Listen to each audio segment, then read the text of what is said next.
अस्सलाम वालेकुम स्टूडेंट्स। आज का हमारा टॉपिक है सर्कुलेटरी सिस्टम डिसऑर्डर्स। अभी जैसा कि आप जानते हैं, हमने पिछले वीडियो लेक्चर्स में सर्कुलेटरी सिस्टम की फुल डिटेल उसके कंपोनेंट्स को डिस्कस कर लिया था। Last component was blood vessels, और ब्लड वेसल्स से रिलेटेड कुछ टर्म्स लाइक ब्लड प्रेशर और रेट ऑफ ब्लड फ्लो भी हमने अभी लास्ट वीडियो में अपनी पढ़ा है। तो अब नेक्स्ट टॉपिक्स, उसमें भी मैंने 2 डिसऑर्डर्स आपके साथ डिस्कस किए थे। तो कुछ और डिसऑर्डर्स हैं जो ब्लड वेसल्स से रिलेटेड या हमारे सर्कुलेटरी सिस्टम से रिलेटेड हैं, और वो कवर करने हैं हमने। तो पहला है जी हार्ट अटैक, यानी कि मायोकार्डियल इन्फार्क्शन। इस डिसऑर्डर में क्या होता है, इस डिसऑर्डर के नाम से जाहिर है, ये बहुत कॉमन वर्ड यूज़ होता है हार्ट अटैक, और इसका बायोलॉजिकल नेम है मायोकार्डियल इन्फार्क्शन। मायोकार्डियम जो है ना, वो ये टर्म यूज़ होती है हार्ट के मसल्स के लिए। मायो का वर्ड मोस्टली बायो में यूज़ होता है जब हम मसल्स की बात कर रहे होते हैं। तो कार्डियल मीन हार्ट, तो हार्ट के मसल्स। जबकि इन्फार्क्शन जो है वो कहते हैं डेथ को, स्पेसिफिकली टिश्यू डेथ।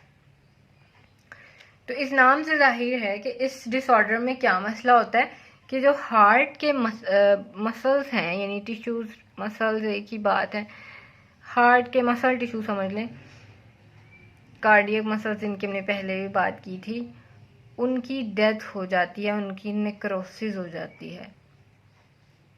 तो उससे फिर जो रिजल्टिंग आउटकम उसकी आती है, दैट इज़ हार्ट अटैक। यहाँ पर नेक्रोसिस आपको पता है, it is a type of cell death. तो इसलिए यहाँ पर वर्ड यूज़ किया होगा कि हार्ट के मसल्स की जो है वो नेक्रोसिस हो जाना। तो हार्ट अटैक की सिंपल डेफिनेशन तो यही है कि हार्ट मसल्स की नेक्रोसिस हो जाने की वजह होने की वजह से जो कंडीशन बनती है उसे या तो मायोकार्डियल इन्फेक्शन या फिर हार्ट अटैक का नाम दिया जाता है। और कुछ हम इसके कॉज की बात कर लेते हैं कि वजह क्या बनती है, कॉज क्या है इसका हार्ट अटैक का। सो मोस्टली हार्ट अटैक का जो कॉज है वो होता है blockage in any kind of blood vessel leading towards heart.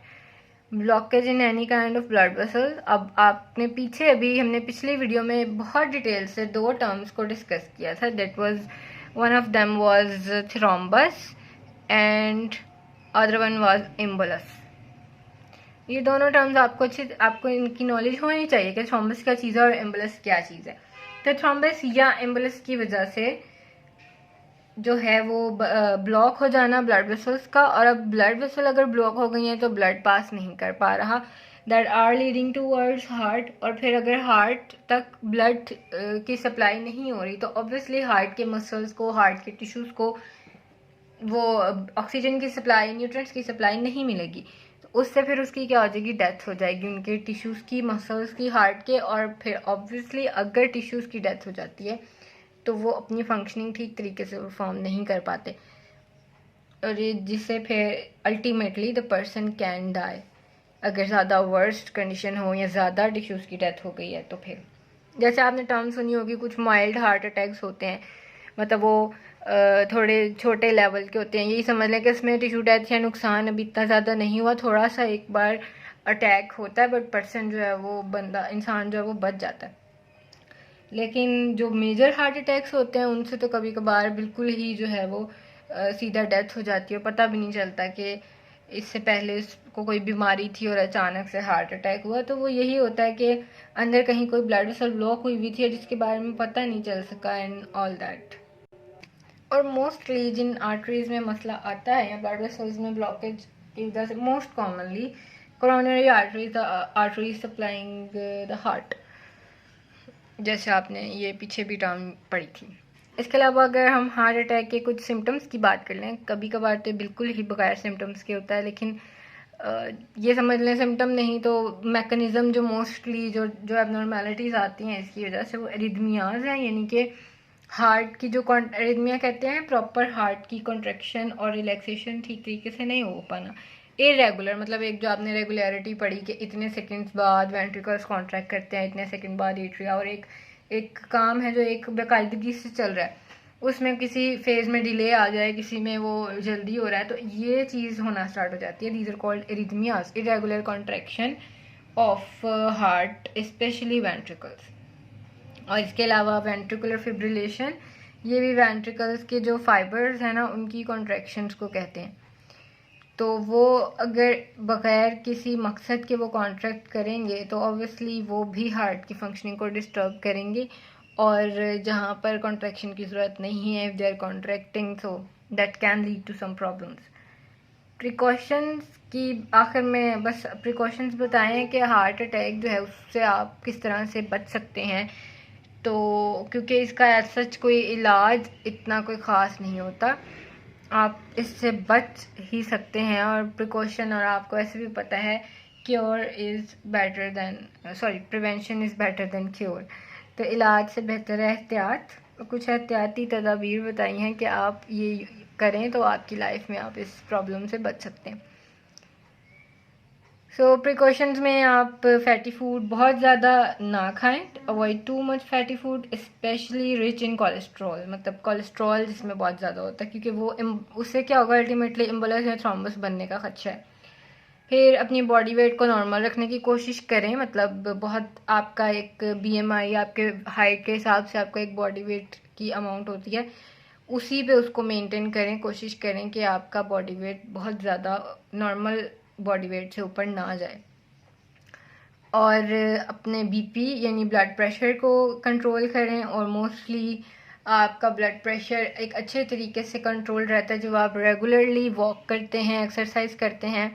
तो एक अच्छा लाइफस्टाइल जब आप अपनाते हैं तो उससे फिर आप बच सकते हैं इस प्रॉब्लम से। और डू नॉट स्मोक, यानी जो लोग स्मोकिंग करते हैं उनके लिए भी हार्ट अटैक का रिस्क जो है वो नॉर्मल लोगों से ज़्यादा होता है। तो इन चीज़ों से एहतियात की जाए तो आप हार्ट अटैक से बच सकते हैं, हार्ट अटैक जैसे प्रॉब्लम से, डिसऑर्डर से। नेक्स्ट डिसऑर्डर है स्ट्रोक। स्ट्रोक कहते हैं जी मोस्टली सेरिब्रल इन्फाक्शन, मतलब इसको अगर आप बायोलॉजिकल लैंग्वेज में बताएं तो ये सेरिब्रल इन्फाक्शन है। सेरिब्रल मतलब सेरिब्रल वर्ड मोस्टली ये टर्म यूज़ होती है ब्रेन के लिए, और इन्फाक्शन मैंने अभी आपको पहले बताया। तो जिस तरह हमने बात की ना कि हार्ट की तरफ सप्लाई होने वाली जो ब्लड वेसल्स हैं, इफ दे गॉट ब्लॉक्ड तो हार्ट के मसल्स की डेथ हो जाएगी। तो ये सिमिलर चीज़ है, बस इसमें आप ब्रेन को ले आते हैं कि मतलब अगर ब्रेन की तरफ जाने वाली ब्लड वेसल्स में ब्लॉक हो गया है, वही बात थ्रोम्बस बनने की वजह से, विच विल बी लोकलाइज्ड कि वो वहीं पर बना था, या फिर एम्बुलस जो कहीं से ट्रैवल करके वहाँ आ गया।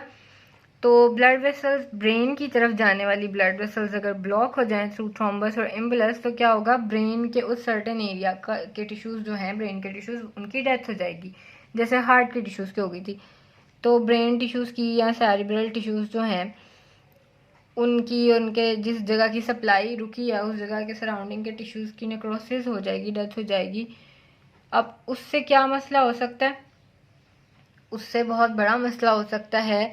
वैसे तो यहाँ लिखा है कि मोस्टली जो पार्ट अफेक्टेड होता है ना दिमाग का, उस पर डिपेंड करता है कि अगर वो पार्ट, आपने जैसे ब्रेन पढ़ा था, हर ब्रेन के पार्ट का डिफरेंट फंक्शंस हैं, तो वो जिस पार्ट के टिश्यूज़ की डेथ हुई है वो वाला पार्ट कौन से फंक्शंस को कंट्रोल कर रहा था, वो वाले अफेक्ट हो जाते हैं। जैसे अगर कोई पार्ट मूवमेंट्स को कंट्रोल कर रहा था, तो वो अगर उस एरिया की डेथ हो गई है टिश्यूज़ की, तो वो फिर मूवमेंट्स इंसान नहीं कर सकता। आपको पता है हर चीज़ तो ब्रेन के कंट्रोल में है। और even stroke can lead to death, क्योंकि अगर आपके उस एरिया की, दिमाग के उस एरिया की के टिश्यूज़ की डेथ हो गई है जहाँ पर जो ब्रीदिंग को कंट्रोल कर रहा है या जो आपके हार्ट रेट को कंट्रोल कर रहा है या जो भी, तो the person can die, the patient can die. तो ये इतनी सीरियस कंडीशन है एम्बुलस और थ्रोम्बस की फॉर्मेशन की वजह से जो हो जाती है। और आप देखें ये क्यों टिश्यूज़ की डेथ क्यों होती है, क्योंकि देखें ब्लड सप्लाई रुक गई तो फिर वो ब्लड वहाँ तक नहीं पहुँच पा रहा, और ब्लड नहीं पहुँचेगा तो ऑक्सीजन नहीं मिलेगी टिश्यूज़ को, सेल्स को, so ultimately there will be infarction.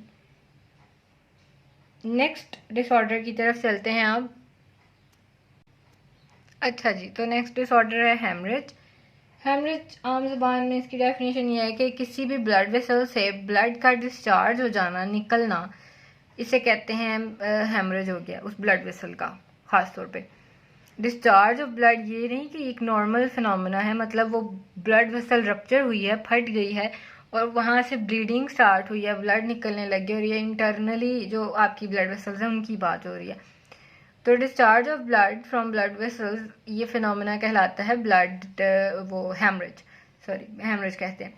तो हेमरेज किसी भी जगह का हो सकता है, किसी भी ब्लड वेसल का हो सकता है, लेकिन सबसे इम्पॉर्टेंट या आप समझ लें जो सबसे ख़तरनाक हेमरेज की कंडीशन है दैट इज़ ब्रेन हेमरेज।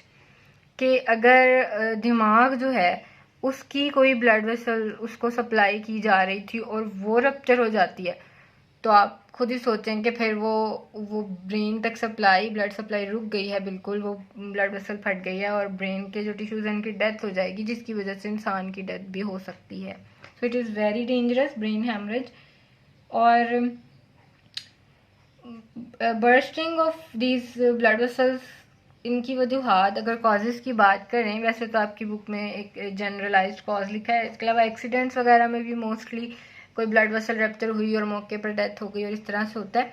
लेकिन जो आपकी बुक में मेंशन्ड है वो ये है कि जैसे आहिस्ता आहिस्ता, मतलब विदाउट एनी एक्सीडेंट अगर हम बात करें कि जैसे हमने बात की थी वक्त के साथ साथ भी ब्लड वेसल्स की जो वॉल्स होती हैं वो हार्ड होती जाती हैं, उसकी वॉल्स में चेंजेस आती हैं, जैसे एथेरोस्क्लेरोसिस में और आर्टीरियोस्क्लेरोसिस में हमने डिस्कस किया था।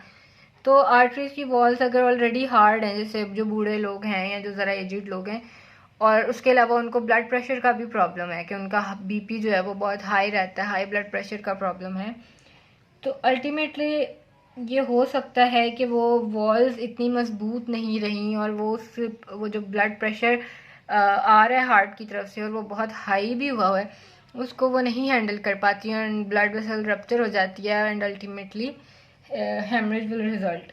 तो इस तरह से अगर आप ब्रेन हेमरेज या इस तरह हेमरेज की कंडीशन से बचना चाहते हैं और ख़ास तौर पे ब्रेन हेमरेज की कंडीशन से, तो ब्लड प्रेशर को कंट्रोल में रखना होगा। नॉर्मल लिमिट्स जो आपको बताई थी 120/80, यही ब्लड प्रेशर होना चाहिए।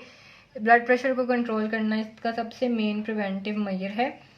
और अगर और हम हिफाजती इकदाम की बात करें कि आप किस तरह से इससे बच सकते हैं प्रिवेंटिव मेजर्स की, तो ये सेम है एज इट इज़ है जैसे आपको मैंने हार्ट अटैक में बताए थे कि एक तो आप अपनी डाइट का ख्याल रखें, डाइट अच्छी हो, अपना वेट जो है वो एक नॉर्मल लेवल के अंदर होना चाहिए।